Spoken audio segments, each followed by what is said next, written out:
5, 6, let's go. Hello and welcome back to Calculus 2. There we go. This is the second part for hyperbolic functions. We are going to take a look at the calculus part with derivatives and integrals, see what they give us and how far they fall from the ones for the trig.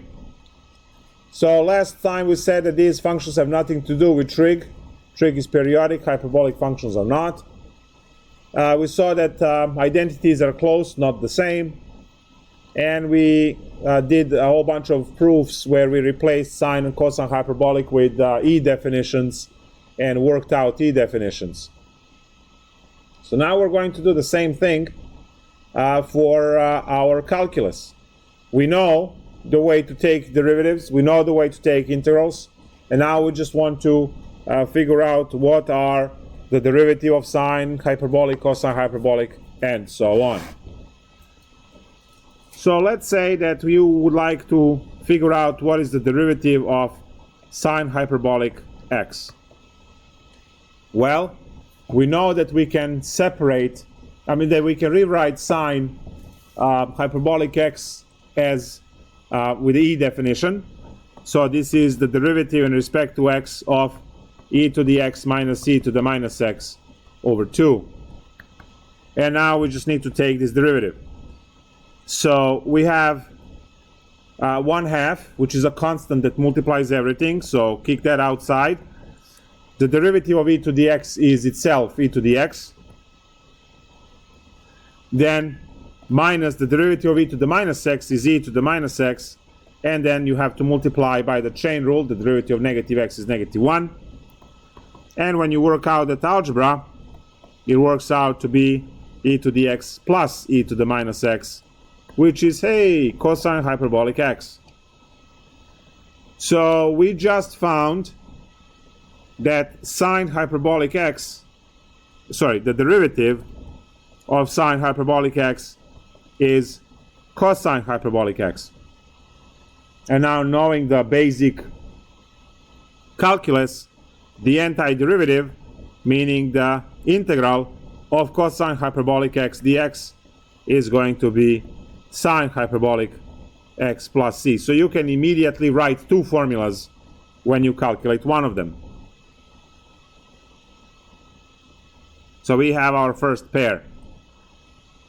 Now you can go and you can calculate the same thing for cosine hyperbolic x, and then for tangent hyperbolic x, when you divide the two, you use the quotient rule, right? And every time you come up with the formula, you immediately write the integral as well. So everyone in the class should be able to take any of these hyperbolic formulas and then do the derivative, whether it's basic or the whatever rule, quotient rule. There we go. So now the derivative of cosine hyperbolic x is sine hyperbolic x. It doesn't have that minus sign like trig does, so you have to be careful there. And immediately the corresponding integral is that integral of sine hyperbolic x dx is cosine hyperbolic x plus c.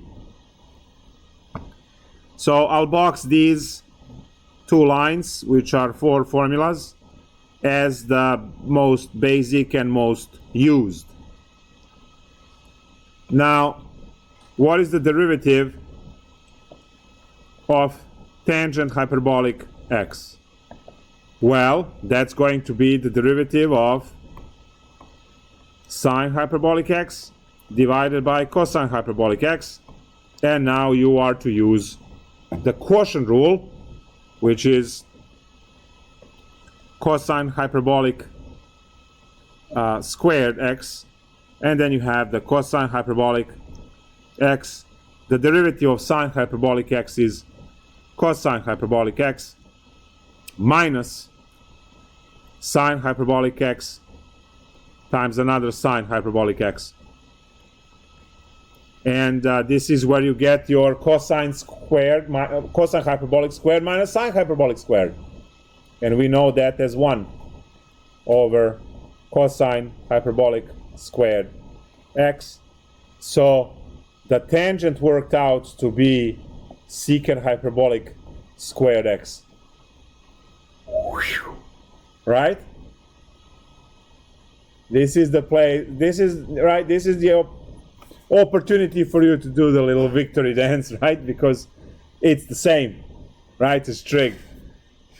So sine goes with cosine, secant goes with tangent, and cosecant goes with cotangent.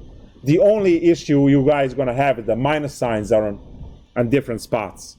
Everything else is the same. So now we have that the derivative of tangent hyperbolic x is secant hyperbolic squared x, which immediately means that the integral of secant hyperbolic squared x dx is tangent hyperbolic x plus c.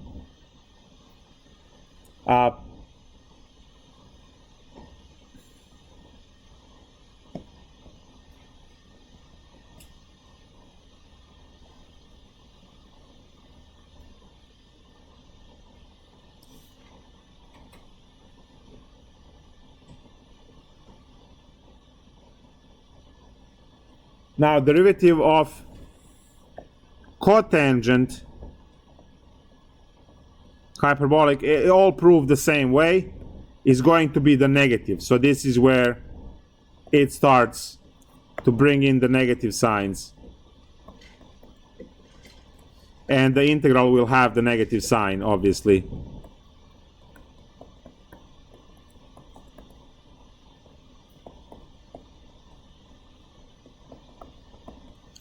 So this is also a pair, and you have to be careful that one is positive, one is negative. The final pair, the derivative of secant and derivative of cosecant hyperbolic, they're both going to be negative, and they're going to have the same form with the right secant tangent and cosecant hyperbolic cotangent hyperbolic. So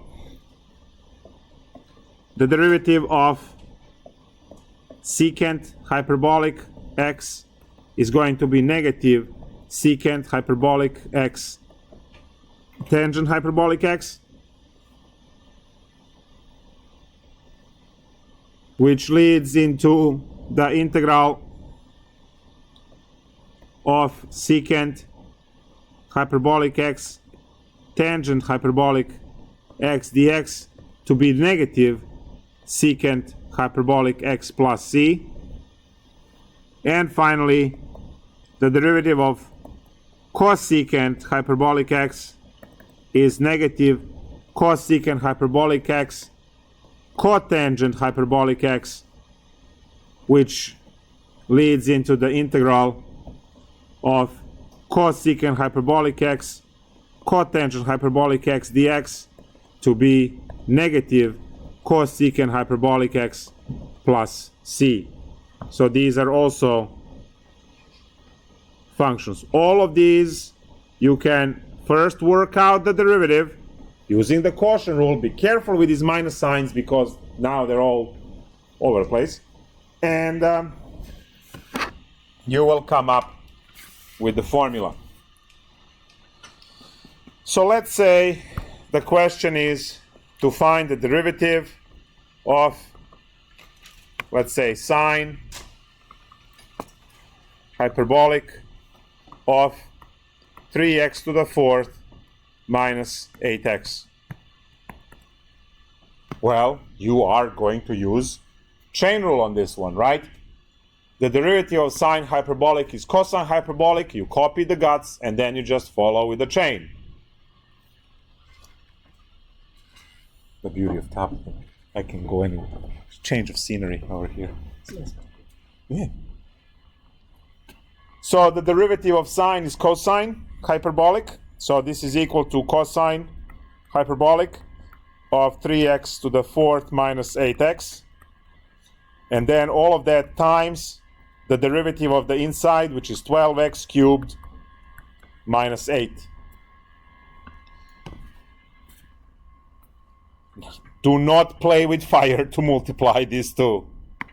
This one over here is buried within the cosine hyperbolic.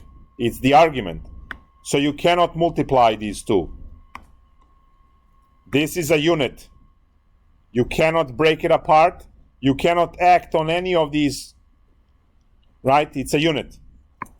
So to kind of write this nicer, you can say, well, this is 12x cubed minus 8 times cosine hyperbolic of 3x to the fourth minus 8x. So this would be the best way to present the answer, because you are not tempted to multiply what you should not be multiplying.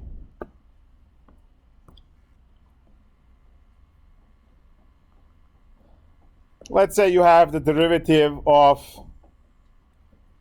d dt, whatever, of, let's go with the tangent hyperbolic of, let's say, what should we put in the argument?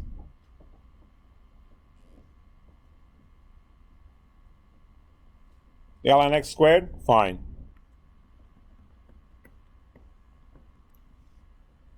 It's the same deal.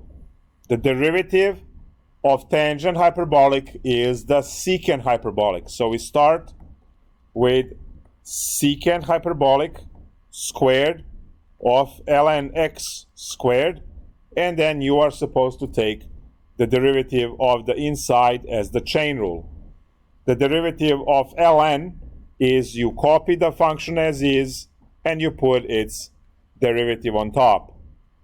So this simplifies into 2 over x times secant hyperbolic squared of ln x squared, and you walk away. Obviously these are derivatives, there's no plus c or anything like that. It's just make sure that if you have a chain rule, you have a chain rule. Well, you always have a chain rule, unless it's a vanilla problem that is on the list in those red boxes. Everything else is a chain rule. 99% of the problems you ever see for derivatives are always chain rule. How often do you differentiate x cubed, right? It's always e to the some function or sine of some function, or in this case you have, right?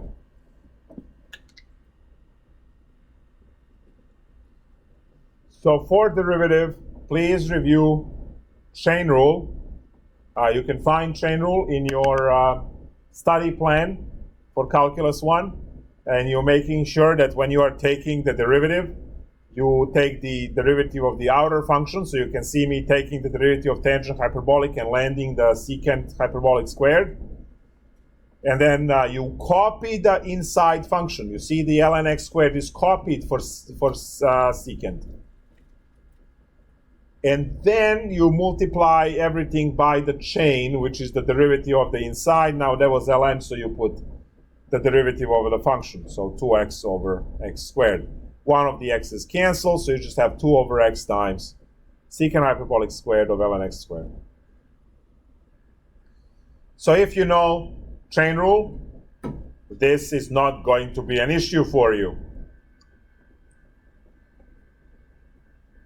Integration, however, might be an issue, because you have to use u sub to solve majority of the integration problems. Now we can start with some vanilla stuff.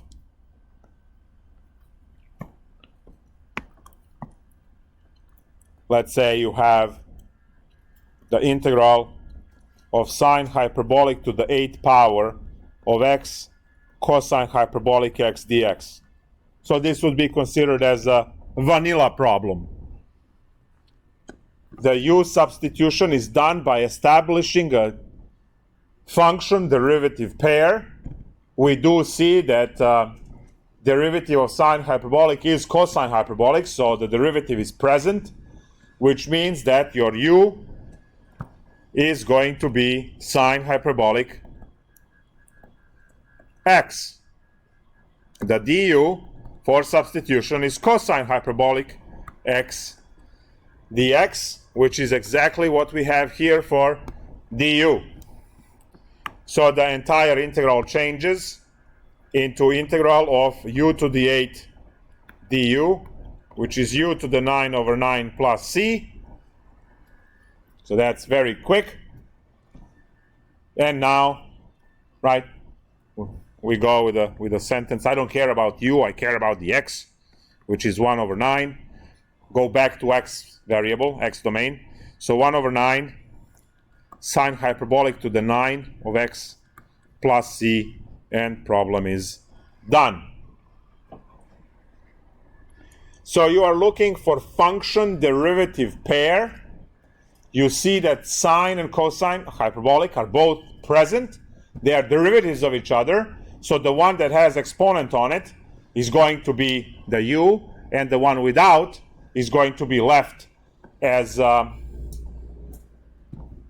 du.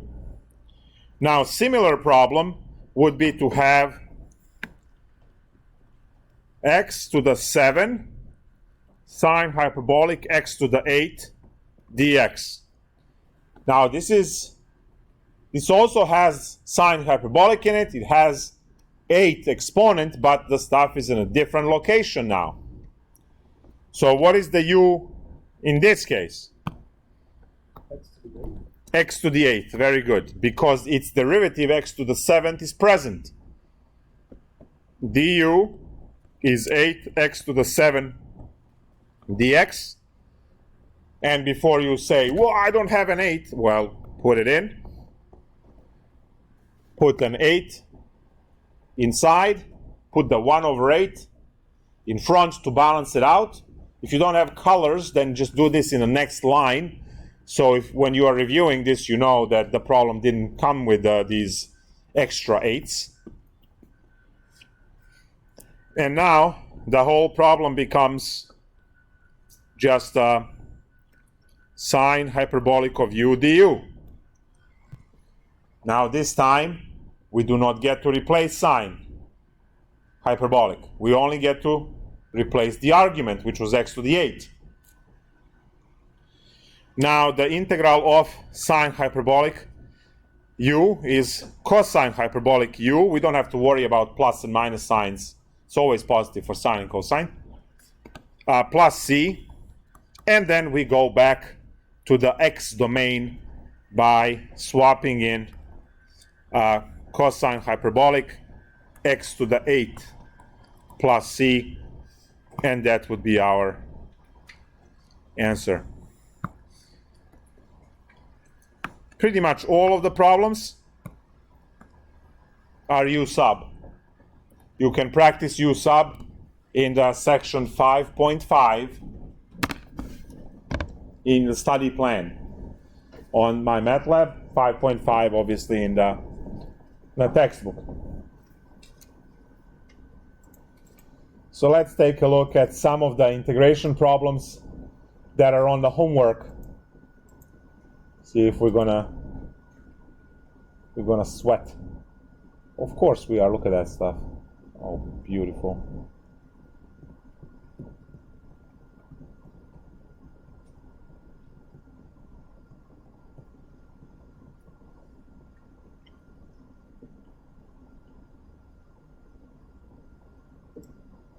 See, they have some terrible stuff over here.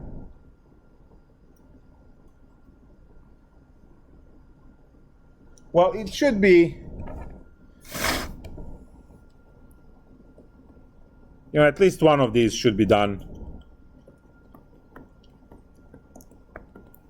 So I'm going to pose this as a challenge to you now, right now.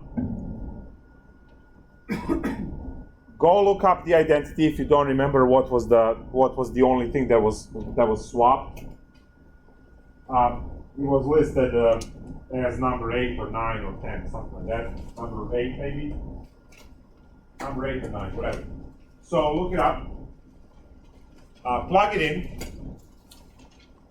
and integrate.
Guys, I just received an email from Director of Instructional Technology. Love this guy.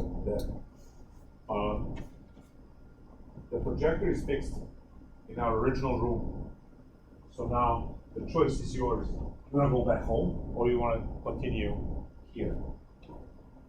Personally, I like here because the air conditioning is better and everything else. But again, I'll leave it to you because our original room is downstairs, and if you're lazy because the elevator is out, I would understand. I don't care either way. So the exercise I get today anyways. Climbing to the third floor. So think about that, and then we can talk. So let's talk about this problem.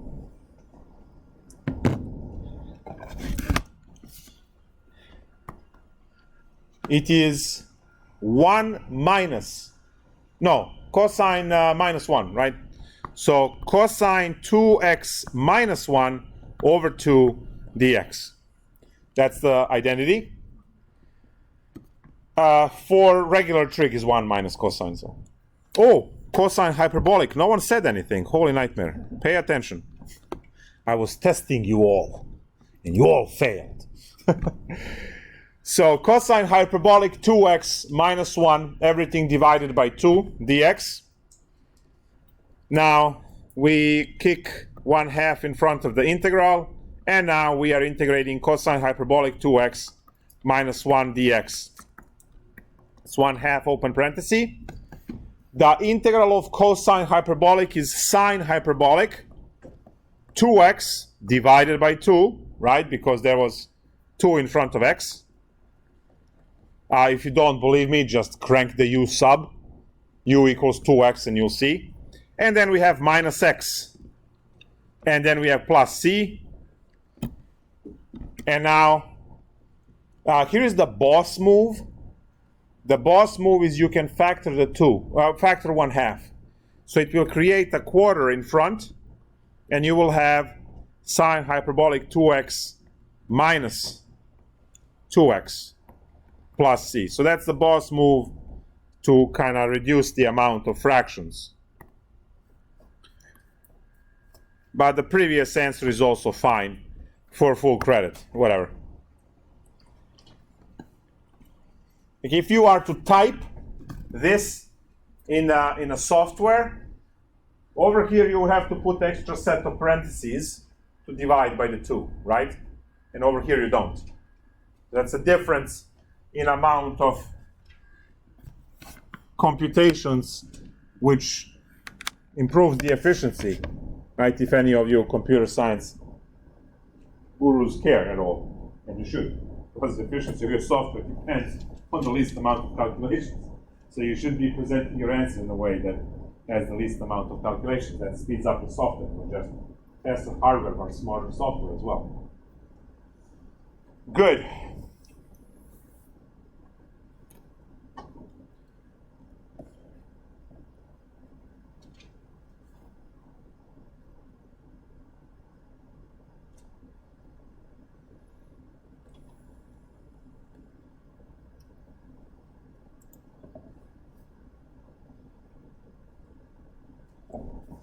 One more problem, and we're done. This one is the definite integral. Problem 68 in the book.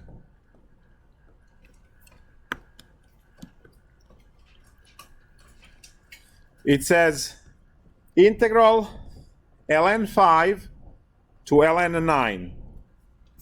Now, you should always be happy to see ln's when you have hyperbolic functions, because remember, hyperbolic functions are in terms of e. When you swap the ln in the x, they cancel. So you just have nice values. Cosine hyperbolic x divided by 4 minus sine hyperbolic squared x dx.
how would we approach this problem?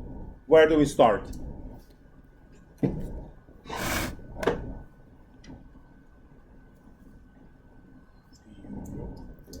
Good. U equals what? Sine. That's all sine.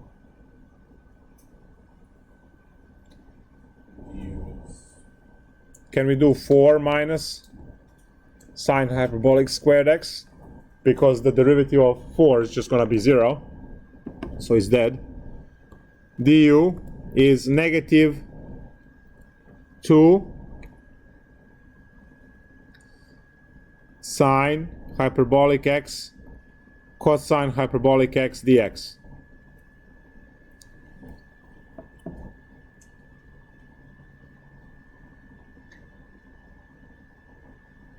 So, ouch. That didn't work out.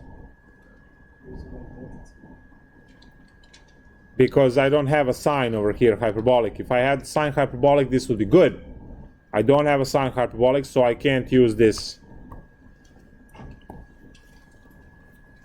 Well, if you have never failed at anything, you never done anything significant in your life. Because the things that are worthwhile, you never get on the first shot. Pretty much that's the rule of life. So,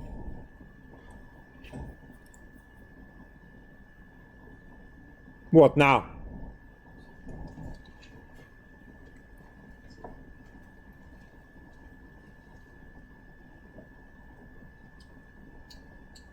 Yes?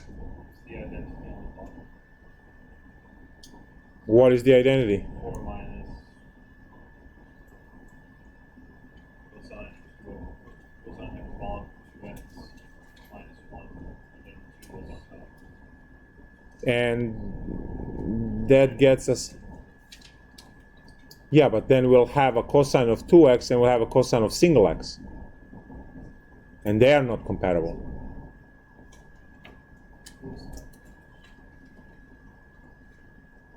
This one is spicy, huh? The extra sauce.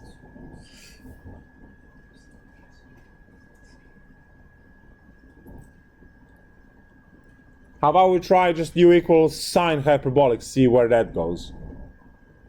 Maybe nowhere.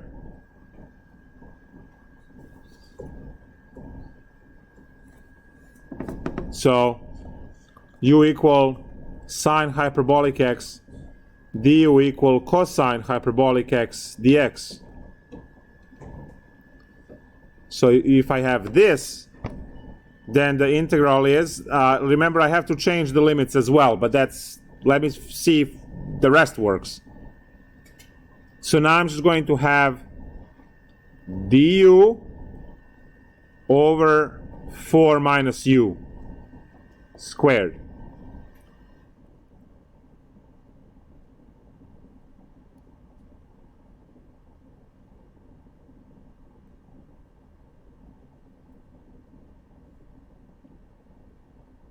Looking good? It looks good to me. The problem for you guys is that you haven't learned this method yet.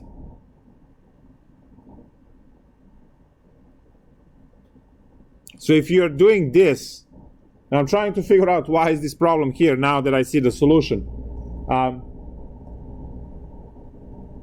I would love for this to be a plus underneath rather than minus. I'll explain that later. But if you have it this way, here, then we need to change the limits, right? So you have e to the ln 5 minus e to the minus ln, well, ln 1 over 5 over 2, which would be 5 minus 1/5 over 2. And when you multiply by 5 everywhere to kill the double fraction, that's 25 minus 1 over 10. So it's 24 over 10. So the lower limit is, when you cancel by this, 12 over 5. So 12 over 5 over here. And then you do the same thing with a 9 everywhere. Now it's a 9 and a 9. So that becomes a 9, that becomes a 9. These are 9s. It becomes 81 minus 1 over 18, which is 80 over 18, canceled by 2, 40 over 9.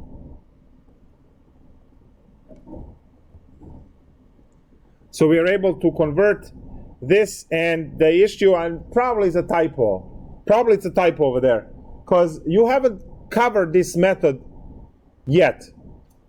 This is called partial fraction decomposition. I believe this is 8.5. You will, the procedure for this is another 20 minutes, so yeah. But you have 12 over 5, 40 over 9, and you have this as a du divided by 2 minus u, 2 plus u. And then there is a whole procedure for this to eventually work out to be some numbers with ln's, and then you get to plug in these values. So partial fraction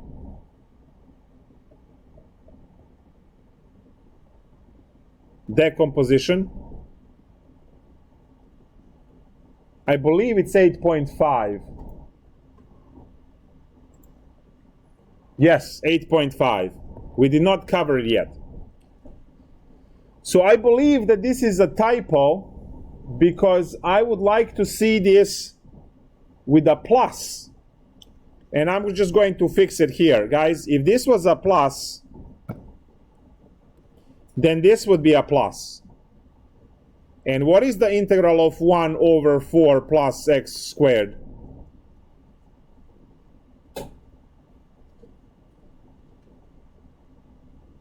That's a Calc 1 basic integral that you are supposed to know. Excellent. Inverse tangent, yes. So if this was a plus in a problem, it would lead to be the inverse tangent.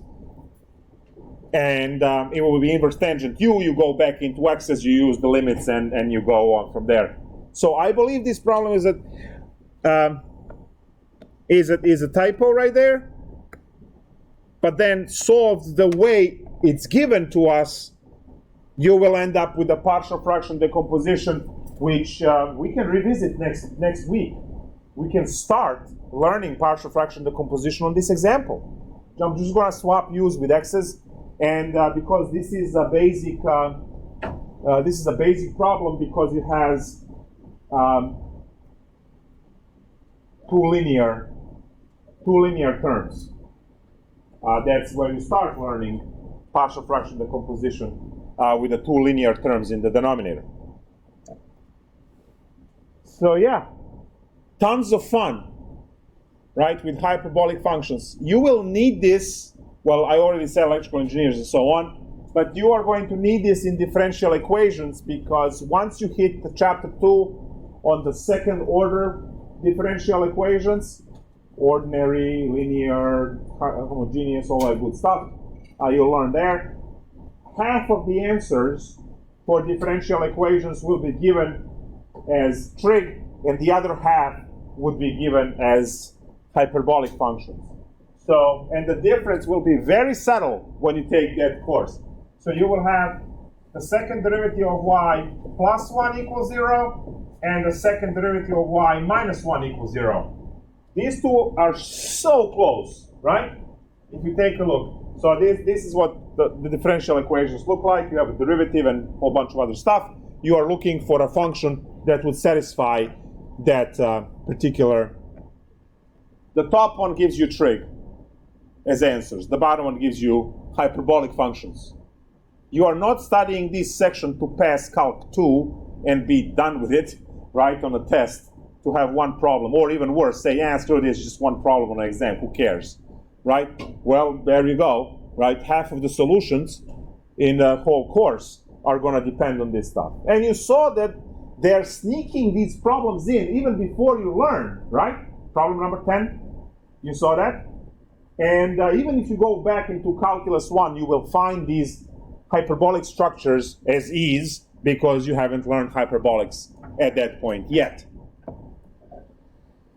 So that's all I have to say about hyperbolic functions. We had the algebra and pre-calculus part first to learn the basics, and then we had these 6 derivatives and 6 integrals, and luckily they all lined up the same as trig. You just have to be careful because the minus signs are assigned differently than what you have in trig.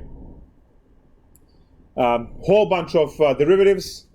All of the problems are going to be the chain rule, and then pretty much every problem that you get to do for integration is going to be some kind of a U sub. So it's a lot of good practice because your exam will only contain basic integrals and the U sub integrals. That's it. I'll see you tomorrow. Bye.